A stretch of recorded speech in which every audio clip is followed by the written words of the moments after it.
¿Se oyó? Yo no lo oí, pero Sí, sí, sí, ya empezamos, ya estamos en vivo. Hola a todos los que están por ahí. Pueden escribir un saludo si quieren en los comentarios. Está la presentación del libro La Noche de los Cangrejos eh, de Corazón de Lobo. Es el último libro que lanzamos con El Lobo está en el bosque. A partir de ahora, digamos que los títulos que salen son de Corazón de Lobo y nos alegra mucho que este sea el título con el que, digamos que cerremos esa etapa. Para la presentación estamos con Olga. Hola Olga, que hola. es la autora de los cuentos, con Sandra Restrepo, que también es la ilustradora, y quien, Hola, ¿cómo digamos están? que, hola, disculpa, y quien dirigirá la conversación es Fernanda Trías, pues que, hola, eso, pues autora de varios libros también, también de cuentos. Al final dejaremos como el contacto y todos los datos para aquellos que quieran comprar el libro. Y pues nada, estamos muy felices con este libro, cómo nos quedó Fernanda. Ya quedo yo. Bueno, muy bien, maestra de ceremonias.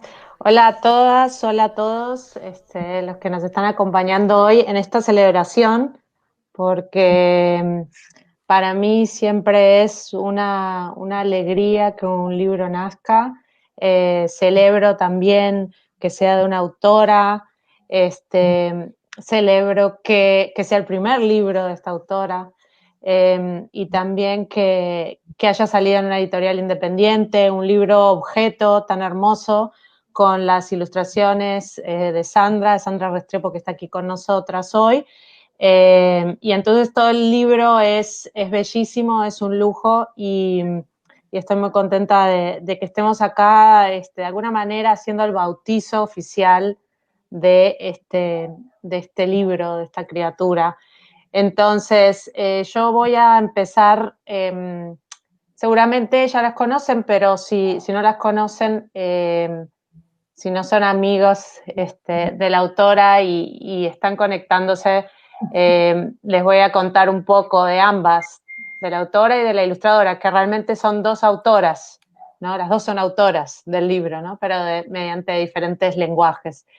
Olga Bula nació en Sahagún, Córdoba, de madre antioqueña y de padre caribeño. Creció y vive en Bogotá actualmente. Es abogada del externado y politóloga de los Andes e hizo una carrera pública en comercio exterior, justicia, derecho y relaciones internacionales. Su trayectoria profesional la llevó a vivir en muchas partes del mundo, en Bruselas, en París, en Nueva Delhi y en Canberra. Cursó la maestría en escrituras creativas de la Universidad Nacional y la maestría de literatura en la Universidad Javeriana, y si no me equivoco, este es su primer libro.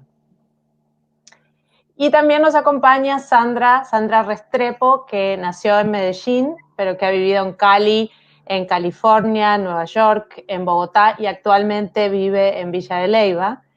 Graduada en diseño gráfico, ella ha sido docente en la Universidad Jorge Tadeo Lozano y en la Pontificia Universidad Javeriana. Su trabajo ha recibido diversos reconocimientos tanto en Colombia como en el extranjero y actualmente se dedica a la creación de libros y al desarrollo de imágenes, buscando continuamente crear emociones a partir de la ilustración con técnicas mixtas. De esto hablaremos. Sus más recientes libros, este es el más reciente, La Noche de los Cangrejos, El Libro de los Vientos también, y también ha ilustrado libros para la editorial Cardumen, entre otros. Entonces, bueno, bienvenidas a las dos. Gracias por este encuentro, esta conversación de a tres. Y, y bueno, yo iba a empezar lanzándole una pregunta a Olga, porque Olga, tu biografía en el libro estrictamente es muy escueta, ¿no? digamos que es muy escueta, pero yo te insistí un poco para que le contaras un poco a los que nos están acompañando más de tu camino, porque me parece bastante interesante también el contraste entre esa trayectoria tan cosmopolita que tú tienes y luego el contenido de los cuentos, de lo que vamos a estar hablando. Entonces quería preguntarte que nos cuentes, este es tu primer libro, pero te dedicaste a las relaciones internacionales toda la vida, que nos cuentes un poco cómo fue ese camino, ¿no? Para llegar acá a la escritura, o si siempre escribiste, pero ahora es que estás publicando. Bueno, todo ese detrás de cámaras que a mí me interesa. Bueno, gracias, Fernanda. Bueno, no, súper contenta de estar en esta presentación y poder hablar de este libro. Y muy agradecida contigo, Fernanda, por encontrar un momento en tu ocupadísima agenda para acompañarme hoy. Y adicionalmente que fuiste la primera tutora en los talleres de la Nacional y conoces las historias, ¿no? que estoy publicando hoy, en sus orígenes, digamos, ¿no? Sí. Por supuesto, te he leído siempre y estamos pendientes de tu libro Mugre Rosa, del cual quizá hablaremos al final. De otra parte, también súper agradecida con Sandra Restrepo, apenas nos conocemos, pero nos conocemos a través del libro, y bueno, estoy feliz también de oírla cuando Fernanda y ella conversen sobre las ilustraciones. Tengo que decir también que para mí ha sido muy importante y pues un honor contar también en la contraportada con las palabras del poeta Juan Manuel Roca, que descubrió un poco el minimalismo al cual me voy a referir mucho en esta charla, que es un poco que se refleja también en la biografía, como acaba de decir Fernanda, ahí no digo nada, pero digo todo, quizá, ¿no? Digo lo que quiero decir de manera mínima, y esto pues va a aparecer en la charla seguramente más adelante.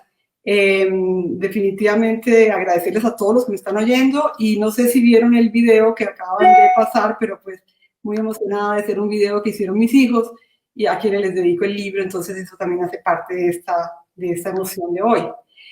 Sí, en realidad yo realmente no tenía muy claro que iba a dedicarme a escribir después de esa larga trayectoria, 20 años fuera de Colombia, mucho tiempo en Europa y también en Asia, y India y Australia. Entonces, pero siempre escribí, siempre leí mucho y escribía cositas aquí y allá de la infancia, de las sopas de Sahagún, y le mostraba a mis hermanos. Y de pronto empecé a acumular una serie de escritos en desorden que me llevaron a la Nacional, pues a este taller, primero con una idea rarísima de que como había leído tanta novela, yo tenía que escribir una novela, entonces fue estruendoso el fracaso de mi primera sesión con Fernanda, con una novela que no tenía pues pies ni cabeza. Inmediatamente sentí que yo era una mujer más de contar cuentos cortos, y con un minimalismo desde siempre contra el cual tuve casi que luchar, porque había que llenar páginas y que avanzar un poquito en la narrativa académica. Y sin embargo, cada vez que me encontraba con lecturas de los profesores y de los maestros que nos guiaban allí, pues la lectura y la literatura que más me gusta, pues definitivamente la literatura de una palabra muy, muy precisa, de mucha limpieza, digamos, en el lenguaje. Y aunque sí, por supuesto, leo narrativas más barrocas y más complejas, pues cuando voy a escribir realmente soy muy, muy, muy escueta en mi lenguaje. ¿Qué me pasó para escribir? Pues que sí, si bien es cierto que viví tantos años fuera, de pronto en mi primer libro salió toda esta cosa caribeña, al ser pues hija de un padre que es el Caribe de la Sabana, ¿no? Sahagún, Córdoba, y también una madre antioqueña, pero yo siento que ahí tenía que salir toda esa cotidianidad caribe que viví cada verano, cada vacación que iba, en esas zonas áridas, solares, ralentizadas en el tiempo, esas atmósferas que sin duda sugirieron esta forma de escribir que en este libro. Tengo que confesar que lo que vengo escribiendo ahora ya se alejó de eso, y bueno, esperemos, es como más urbano, y quizá tenía que pasar yo por esta escritura que sale en este libro, que es muy rural y muy centrada como en esa infancia y esa adolescencia que viví. Sin embargo, en los cuentos seguro que hay cosas de mis otras ciudades, de París, Bruselas, Nueva Delhi, Canberra, y en cada cuento aparecen como esas cosas, ¿no? Ese bagaje, esa mirada como de extranjero que tiene uno cuando es como un trashumante, ¿no? Siempre esa sensación de ser extranjera a mí me gusta mucho y yo siento que en Colombia a mi regreso estoy igual. Yo casi que todos los días soy una extranjera en Bogotá y así me gusta vivir, digamos, ¿no? Entonces, como una forma de leer gentes y paisajes, una forma de ver la vida que espero que le dé vitalidad a mis escritos. Entonces, ya un poco para decirte este contraste entre, diríamos, como la cosa cotidiana, rural y mínima que aparece en mis cuentos versus esa vida, digamos, cosmopolita, entre comillas. Sin embargo, en los cuentos, los orígenes, hay muchos orígenes. Por ejemplo, el más corto de todos, Minim, es una tienda en París de ropa usada y ese cuento surge ahí y se volvió después casi un poema. Pero el origen es una tienda en París muy tradicional en la que uno compra sus abrigos de invierno para poder cambiar cada rato y pues no pagar tanto, ropa usada. El cuento de Elena lo sitúo en Bruselas, el cuento de Hindu Times, sin duda, me siento en Mumbai, y por supuesto el de la nena en Sahagún, y el pueblo de mi madre, que se llama Andes, Antioquia, aparece en Noches Apacibles. Y al final La Noche de los Cangrejos es una gran experiencia en Neguanje. Entonces, los lugares sí se trenzan ahí en mis escritos y en mis narrativas y supongo que todas esas experiencias subterráneas, ¿no? Que uno no puede pues, como ubicar. Sí. Bueno, tocaste un montón de temas a los que vamos a volver. Te quiero hacer varias preguntas sobre esas cosas. Pero antes le voy a pasar la palabra a Sandra porque me gustaría también que ella me hiciera también este recorrido, porque Sandra, vos vi en tu biografía o sea, estudiaste diseño gráfico y vi en tu biografía que trabajaste en publicidad o en agencias publicitarias. Y de ahí, ¿cómo llegaste a ilustrar libros? Es que me gustaría conocer esa trayectoria de cómo llegaste hasta acá, además a ilustrar estos libros tan exquisitos, ¿no? De estas editoriales tan exquisitas. Muchas gracias, Fernanda. Bueno, también primero quiero agradecer a El Lobo, El Corazón del Lobo Editores, que es una editorial que conozco desde antes que se llamara El Lobo. A Víctor y a Mayra los conozco hace como 12 años, más o menos. Y justamente con ellos ilustré mi primer libro ilustrado, que era una técnica completamente diferente, que era solamente collage. Yo sí trabajé en publicidad, pero fueron solamente 2 años. Fue cuando recién me gradué de la universidad. Después de trabajar en 2 agencias, en Lowe y en Euro, comencé a trabajar en el periódico El Tiempo en una parte donde se hacían los libros fasciculables. Ahí trabajé 8 años y cuando salí del Tiempo comencé a trabajar en Santillana. Y de Santillana no duré tampoco mucho porque era demasiado trabajo y ya le había echado el quiño a la libertad de no tener que cumplir esos horarios y esas cargas y esas responsabilidades. Entonces, y de todos modos también quería muchísimo trabajar en ilustración. Como pues tú lo dijiste, yo soy diseñadora gráfica y mi formación en el ámbito en mi carrera fue básicamente el sector editorial.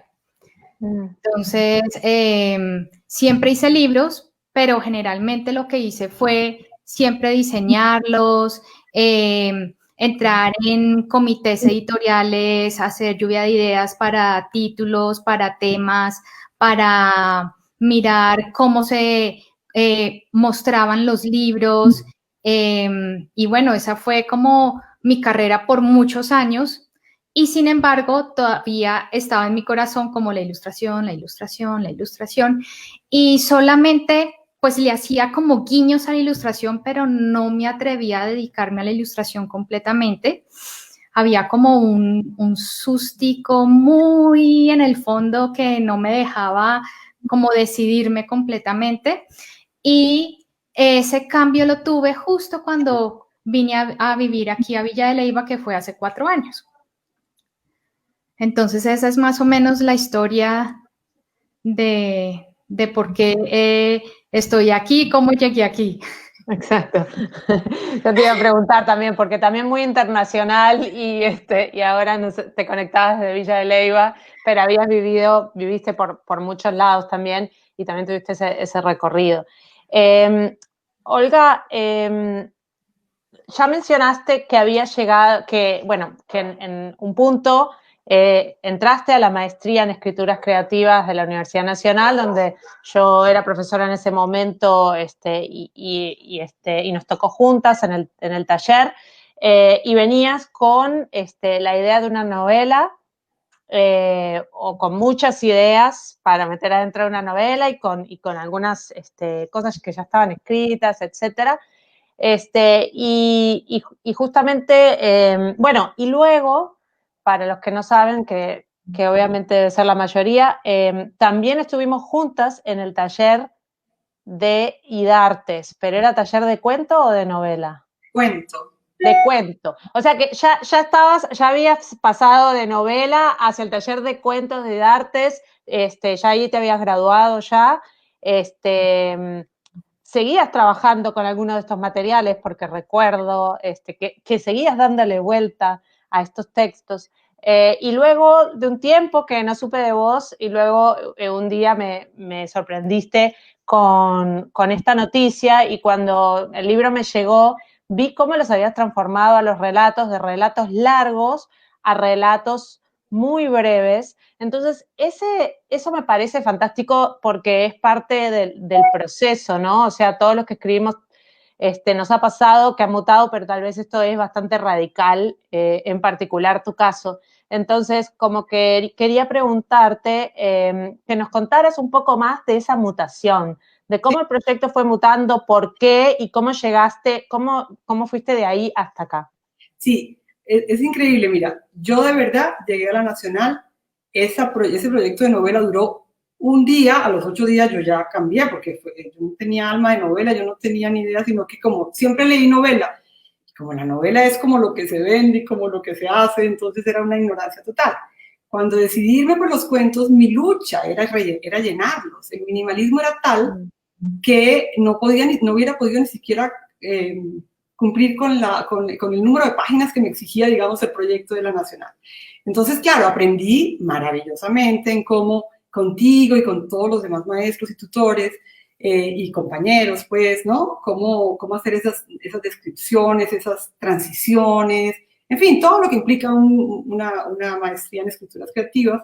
Y logré contar unas historias, obviamente, mucho más largas de las que hoy estoy publicando. Después también, yo descubrí en la maestría con los maestros como un género sin género, que es un género, no estoy hablando de ópera obviamente, pero que no es ni poesía, ni ensayo, ni cuento, ni biografía, y es como estas lecturas, por ejemplo, El hundimiento del Titanic de Enzensberger, o Las vidas imaginarias de Schaub, o Una soledad demasiado ruidosa de Jarabal. Entonces son esos autores que tú no sabes, que alguien te dice, ¿sabes qué? Me leí un cuento maravilloso de Schaub, pero resulta que no, eso es un poema, no, es una novela corta, en fin. Esos géneros siempre muy cortos, que claramente no son novela, y que claramente no es, digamos, no sé, poesía, pero que es una prosa poética, que es finalmente de la que me enamoré, y es la que quiero hacer. Y entonces no solamente con esos autores que descubrí en la maestría, la maestría fue una fuente de lectura y uno aprende a leer ahí y conoce unos autores que yo creo que difícilmente puede hacerlo sin la guía de todos estos, de ustedes, todos estos maestros maravillosos. Y después, confieso que la dificultad de no haber leído poesía, o sea, la falta de no haber leído poesía, más poesía durante mi vida, pues esta vez ya me acercaba a poetas, por ejemplo, como Gabriel Arturo. Entonces yo leí Morada del Sur y yo no podía creer que existía algo tan hermoso, ¿no? Que se pudiera decir en un poema tanto, tan hermoso, casi como una narración, como un cuento, como un ensayo, como, en fin. Y también a René Char o a Whitman, en fin, una serie de poetas. Entonces, definitivamente, a lo que voy es que todas esas lecturas que vi allí y todo ese acercamiento a la poesía de la que me fui, que fue creciendo y fue creciendo, me han hecho, me llevaron a este libro del cual rescatamos con Víctor en todo el proceso de edición también toda esta prosa poética y del cual pues yo creo que sí se aleja mucho de verbosidad, de impulso lingüístico, y al final las historias, si bien sí me interesa contar historias, pues son historias que no se encabalgan, digamos, con transiciones importantes, sino que de pronto solamente con la prosa poética se van como armando los párrafos y las cosas y tienen finales abiertos, no sé. Creo que es lo que me gustó, es mi primer libro y yo pienso que por ahí sí, para mí la poesía definitivamente sí es lo que debe acompañar pues la escritura y creo que ese es como el camino en el que quiero seguir. Vamos a ver cómo me va. Fue muy emocionante para mí releer estas historias que recordaba. Claro. La única que tal vez no recordaba, no sé si estaba, era justamente que además me encantó y es mi favorita, la de las manos, que es en cortito, es muy breve. Pero entonces recordaba todas las historias y sabía, yo recordaba lo que está por debajo, que sigue, que en esta versión, en mi opinión, sigue sintiéndose esa inquietud, ese río, esas aguas subterráneas, pero ya no están en el texto, sino que permanecen en el subtexto, y en el texto están algunas pistas. Y me sorprendió mucho esa transformación y bueno, ya te voy a preguntar más sobre el proceso de edición, pero ya que estábamos enganchando con el tema del minimalismo, no sé si podés como ahondar un poquito en ese tema antes de que pasemos a hablar del contenido de los cuentos en sí. Perfecto. Yo creo que con un ejemplo que voy a contar que oí muchas veces de los maestros, en el caso de Rulfo y este rigor estético del lenguaje, en ese ahorro narrativo de este autor que definitivamente es maravilloso, cuando describe una descripción en Rulfo, por ejemplo, comparado con la que pudiera hacer García Márquez o Héctor Rojas Erazo, le pregunta en Pedro Páramo ¿dónde queda Comala? Y él dice, queda más allá de muchos días.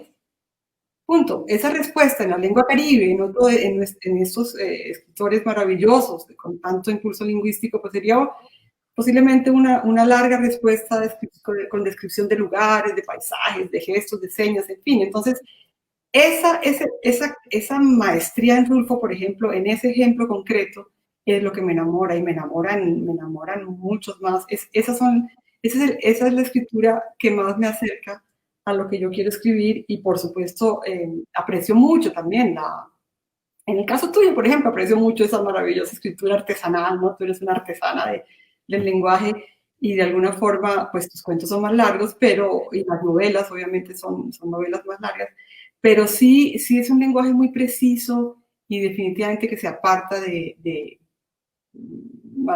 como del barroco tal vez, o como de algo muy, muy elaborado. Sí, tal cual.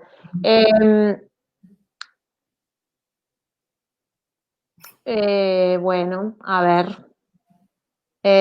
No sé si ya que vamos a entrar en otros temas que totalmente distintos, pero quería preguntarle a Sandra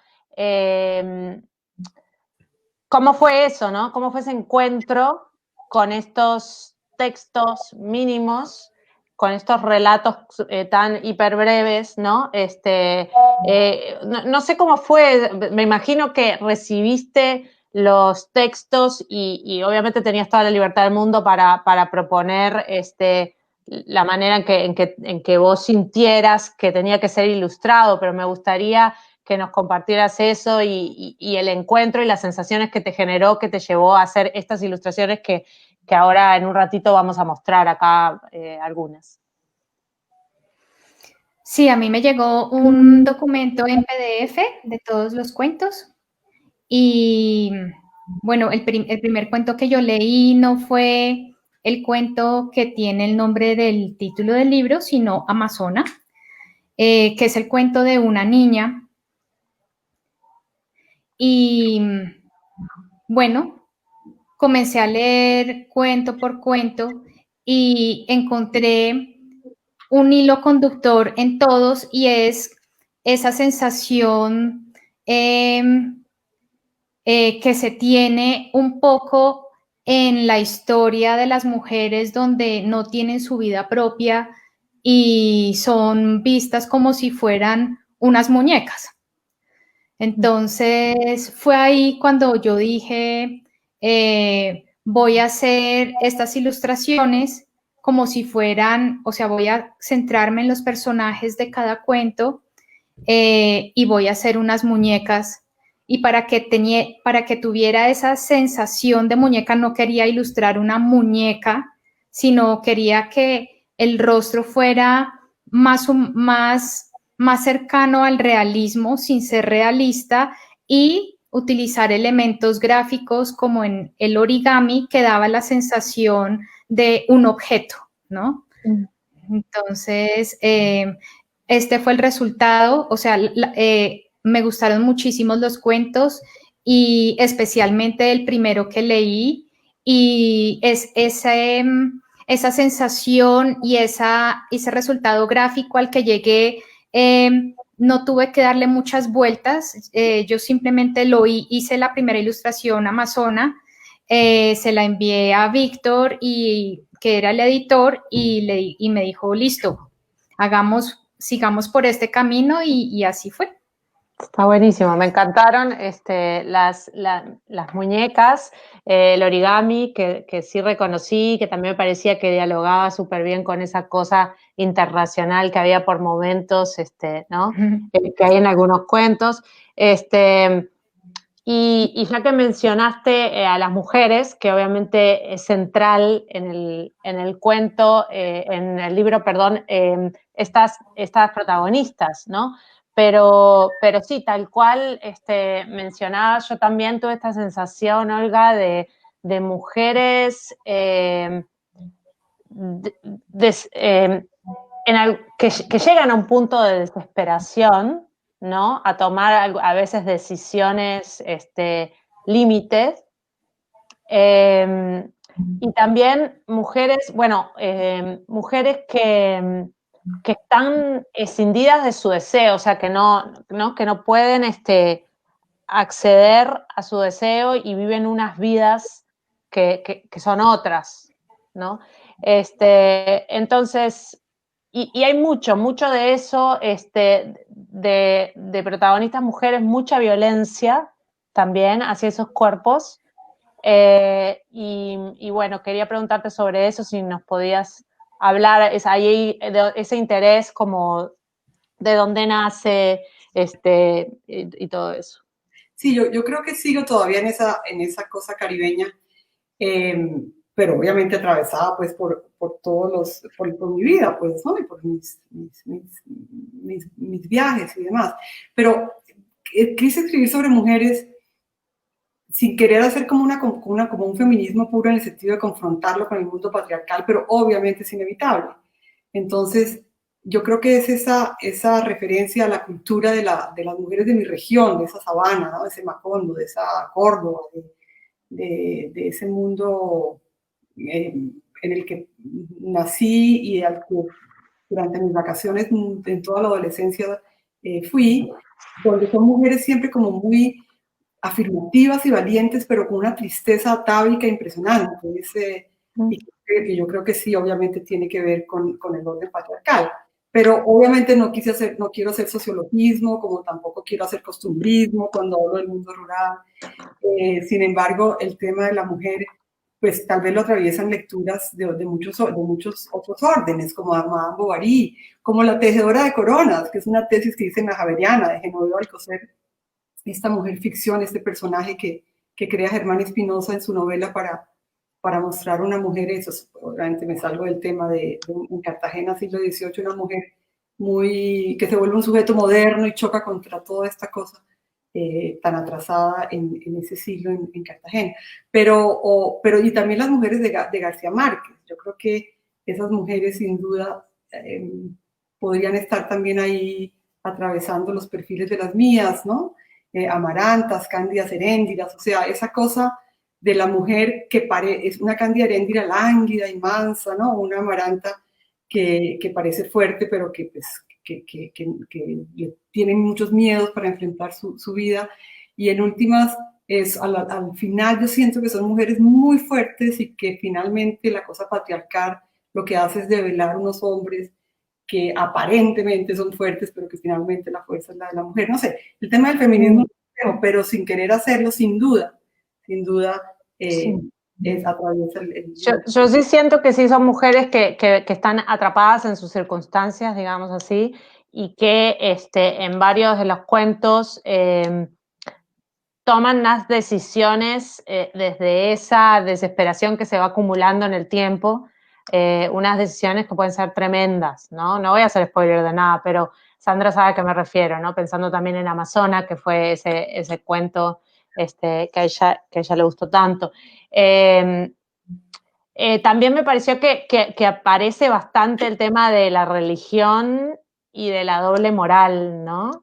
Y en más de una religión, no solo en el catolicismo, digámoslo así, ¿no? Porque también en el cuento de la mujer occidental que se enamora de este hombre, que luego es Brahman, ¿no?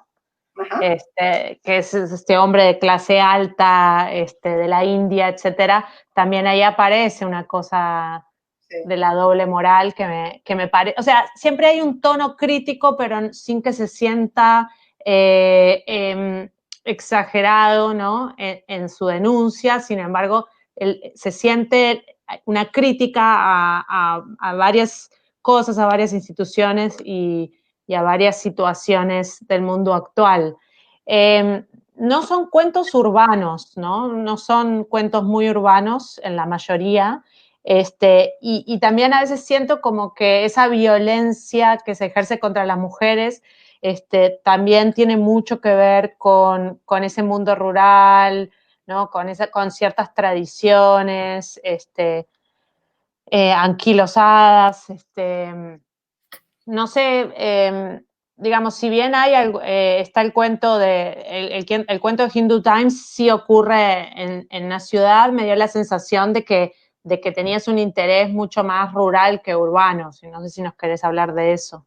Sí, y otra vez vuelvo a Rulfo, por algo está también en el epígrafe. Es que yo me preguntaba cómo poder contar ese entorno premoderno, ese entorno rural que yo quería definitivamente mostrar, pero sin hacer un cuadro de costumbres, o sea, y creo que Rulfo lo logra, ¿no? Y lo logra hacer más universal. Otros autores también, como Elena Garro, en su novela Recuerdos del Porvenir, o como Sherwood Anderson en Winesburg, Ohio, que también leí. Entonces encontré como sí podía contar esos cuentos en mis pueblos, ¿no?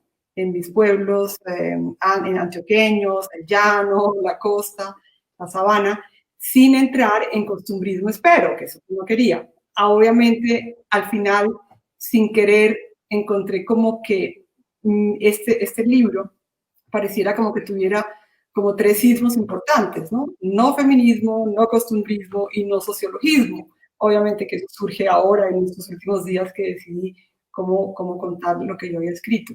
Pero creo que tal vez tenía que contar eso que era tan importante en mi infancia y mi adolescencia, esta cosa rural que ya dije al principio me marcó muchísimo. Y sí creo que los cuentos independientes, hay uno, pues, de Elena puede ser en Bruselas, y el otro Minim en París, y el de Nueva Delhi, perdón, en Mumbai, en India, pero los demás sí, yo creo que son bastante rurales. Sandra, yo no sé nada de ilustración, ¿no? Entonces no puedo saber bien lo que vos hablabas de técnicas mixtas en los intereses, ¿no? Cuando yo leí tu biografía, en lo que te interesa. Yo no sé cómo fue que realizaste estas ilustraciones y seguramente nos va a interesar a todos que nos expliques un poco.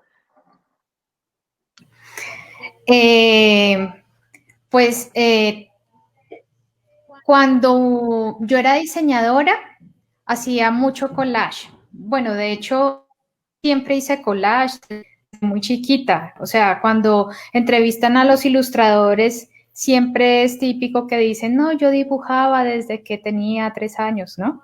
Una cosa así. Yo lo que puedo decir es que yo sí hice collage desde el jardín.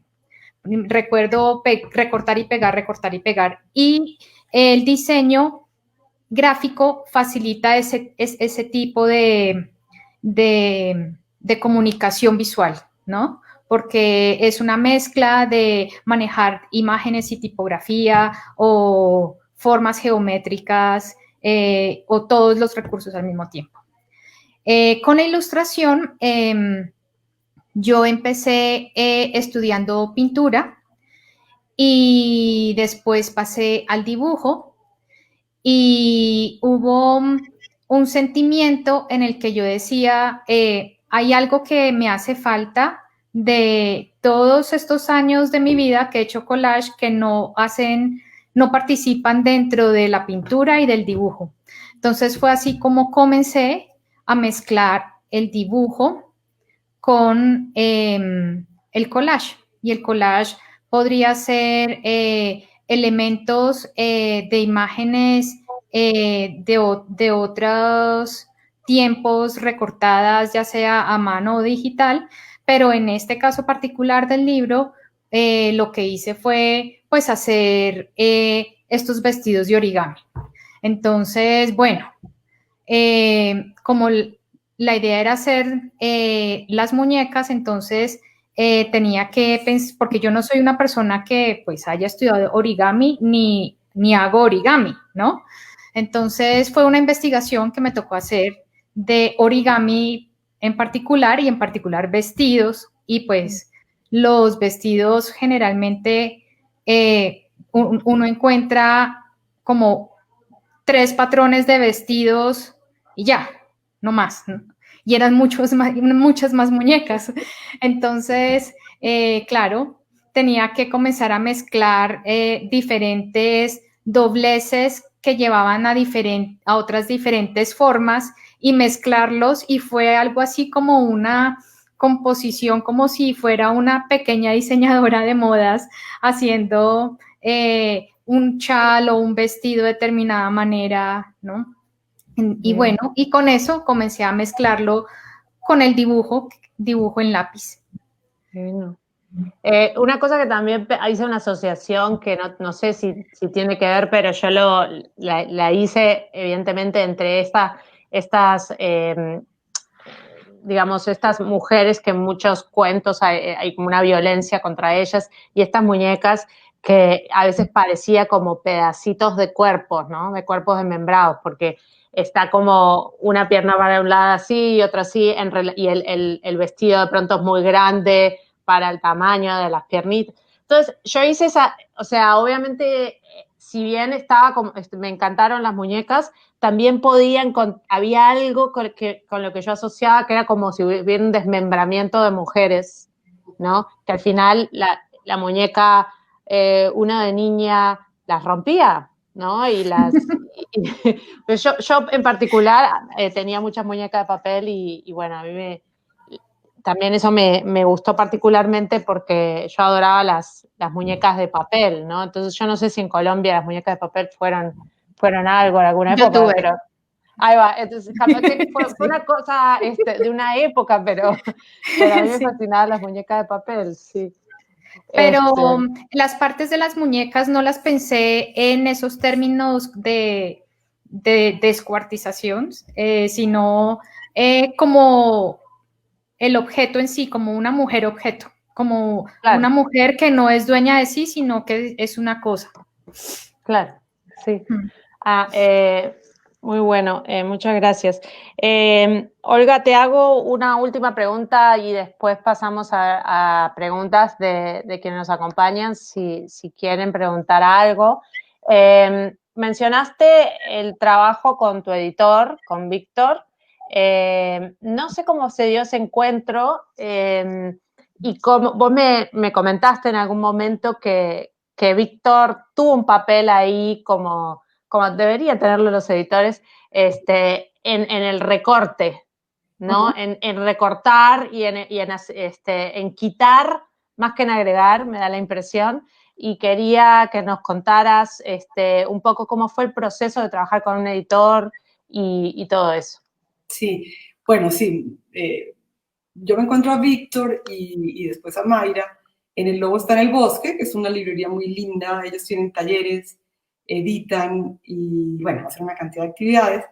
Y cuando estaba en plena proceso de graduarme en la Javeriana, que termina uno un poco como muy obsesionado con todo eso, pues quise irme a hacer un taller de salsa y literatura, una cosa así que rompiera con todo, y me acerqué a ellos y me encontré con esas publicaciones. Ellos hicieron ya 2 publicaciones, varias, pero parecidas, digamos, a esta, anteriores, y una en particular, Puerto Amor, de Andrea Rocha, me gustó mucho.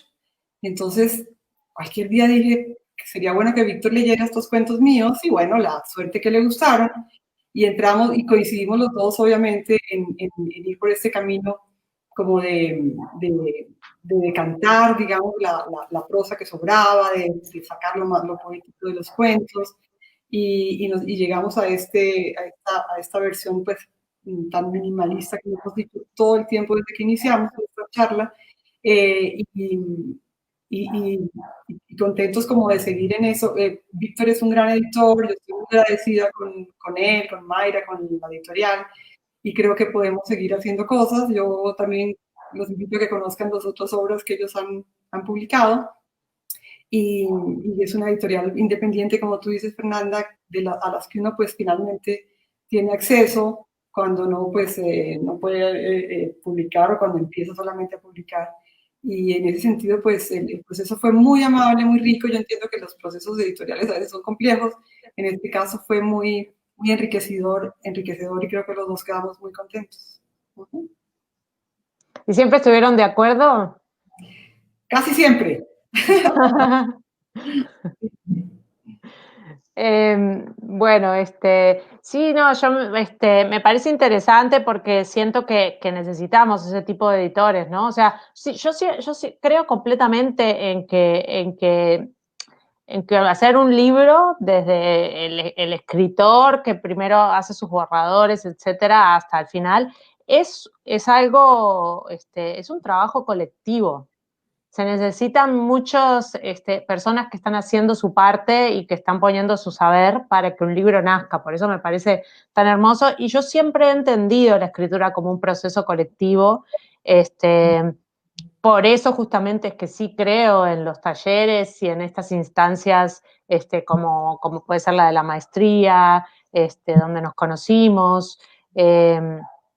Porque sí creo en ese diálogo, ¿no? Y que el libro vaya alcanzando su máximo potencial, digamos, se va encontrando realmente su forma como si fuera un diamante en bruto que se va puliendo, a partir de todo eso, ¿no? De todas esas lecturas, comentarios, y el papel del editor me parece fundamental que no se pierda, ¿no? O sea, hay un caso famoso que ya lo conocés, ya hemos hablado y discutido sobre esto, sobre Carver, el escritor reconocidísimo Raymond Carver y su editor Gordon Lish, que transformó sus relatos completamente porque los relatos originales finalmente se publicaron ya larguísimos y los que el editor los mutiló de unas maneras muy especiales que hacía que tuvieran unos finales extraños, que no se terminara de contar todo, lo de los finales abiertos que vos mencionabas, ¿no? Y tuvo un papel importante como editor en la creación también de estos universos que hoy entendemos como carverianos completamente, ¿no? Entonces, bueno, por eso me interesaba particularmente saber cómo había sido ese diálogo con un editor que me parece, cuando uno como autora da con un editor que lo entienda, puede ser muy provechosa ese intercambio, ¿no? Sí, sí, y las ilustraciones, francamente, también feliz con lo del trabajo de Sandra, que me parece que interpretó muy bien, y bueno, y que va a tener tantas lecturas como la que tú, Fernanda, haces ahora, de la desmembración, ella lo ve de otra forma, en fin, es como tú dices, un libro en el que las ilustraciones muestran también y van a producir unas lecturas muy interesantes, y muchas gracias, Sandra, nuevamente. Bueno, felicitaciones a las dos. Yo quiero saber, pero no sé si alguien quiere hacer alguna preguntita. Tenemos un montón de saludos, de felicitaciones, de comentarios sobre las imágenes que estuvimos viendo. ¿No hay preguntas? Yo le quería decir a Olga que a mí me encantaron los cuentos porque, como ella misma dice, no caen los sismos y uno siente que también habla mucho de la identidad, nuestra identidad, sin caer en el costumbrismo y muy actual. Entonces, eso me pareció fantástico. Sí, es cierto que también tiene unas cosas muy colombianas. A mí me transportó y obviamente ya empiezo a familiarizarme un poco con ese universo, ¿no? Pero bueno, ¿por qué no nos cuentas un poquito de Mugre Rosa? Hay una cosita, unos... No, bueno, no voy a robar minutos, pero estoy muy cerquita, en las puertas de editar una novela nueva en Colombia. Ya salió en Uruguay y bueno, por la pandemia lo retrasamos la salida en Colombia y la pasamos para marzo. Entonces estoy muy ansiosa también y con muchas ganas de que la puedan leer ustedes, ¿no? Porque obviamente yo ya hace 5 años que vivo en Colombia y ya tengo toda mi vida armada ahí, entonces para mí el libro todavía no termina de nacer hasta que no se publique en Colombia. Así que bueno, estoy ahí a la espera y cuando se publique los invitaré, si hacemos alguna conversación, y ojalá lo lean. Bueno, entonces nos despedimos. Yo no sé si la gente pudo ver el video y si Mayra lo pudiera volver a poner. Si no, lo podríamos poner de nuevo. Sí, que es cortitico. Hola, sí. Hola, Mayra. Sí, lo puedo volver a poner. Alguien dice que si Olga puede leer, así sea un fragmento pequeño. Ah, maravilloso. Sí. Pues puedo leer Minim, que es el Sí. Ajá, sí. más cortico. Ok, gracias. Ok. Entonces ya había dicho que Minim es una tienda de ropa usada en París y el cuento dice así. Tenía el atuendo de una mujer piadosa dedicada a los textos sagrados, una Teresa o una Inés que debió trabajar 20 años en la biblioteca de un convento hasta agotar su misericordia. Esa tarde, mientras me contaba su historia, apretaba tanto la copa con sus dedos gruesos que tuve miedo de que la rompiera. Imaginé pedacitos de vidrio flotando en el vino, iluminando el mármol blanco de la mesa y la sangre corriendo. Volteé a mirar mis manos, delgadas y frágiles, y por un momento quise ser esa mujer piadosa a la que ni la tristeza ni el rencor parecían haber alcanzado. Gracias.